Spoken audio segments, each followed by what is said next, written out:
AITA for asking my soon-to-be ex-husband why I'd take him back when the nanny does more for the family than she does. My husband and I have 2 kids together, a 3-year-old and an 8-year-old. He's a business owner, which always sounds so great in theory, right? We talked before about how we'd balance work and parenting, and he promised he'd be home by 5:30-6 every night. Since I usually get home around 6 to 6:30, it seemed reasonable. I took him at his word, and when I heard nothing to the contrary, I assumed everything was fine. I had no idea how far from fine things really were. For a long time, I believed he was working late or busy with his business when he wasn't around. So, I set up extended care for our youngest at daycare and signed our oldest up for her school's after-school program. The kids would get home at a reasonable time, and he'd get some one-on-one time with them, right?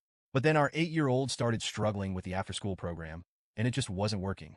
I was really feeling the weight of juggling work, the kids, and everything else in between, so I finally decided to hire a nanny halfway through the school year. Enter nanny number 1, a young woman who was excited to help out and, honestly, seemed perfect for the job. But just 2 weeks in, I got a call that I never expected. The nanny said that my husband had locked her and the kids out of the house. He told her to take them to the park because he was home early and wanted space from the kids. I was absolutely floored. She also mentioned that he was acting pretty hostile toward her, getting mad if she left the room for a snack, refusing to let her and the kids sit anywhere but one of the kids' rooms, and even ignoring our kids if they try to talk to him. Can you imagine? Your own kids trying to connect with you, and you're just brushing them off because you can't be bothered? At that point, the scales kind of fell from my eyes. This wasn't someone who just had a rough day. This was someone who consistently wasn't stepping up as a parent or even a decent person around our kids. I filed for divorce the next week. It wasn't even a question. My heart broke a bit, but I knew I'd reached the end of the line. By the end of the month, the kids and I had moved out. I ended up letting go of that first nanny. Long story, but the vibe just wasn't quite right after everything went down. And that's when I found Amina. I know some people get lucky with nannies, but Amina is truly in a league of her own.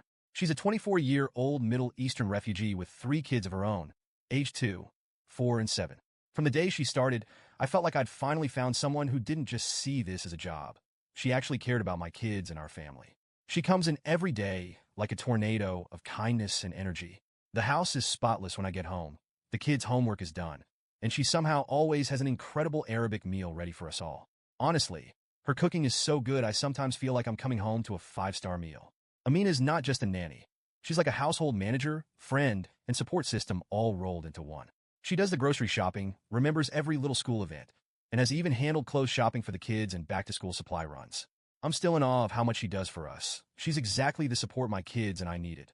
With Amina around, I get to come home and be a mom, not a frazzle mess trying to juggle dinner, laundry, and getting my 8-year-old to sit down and do her math homework.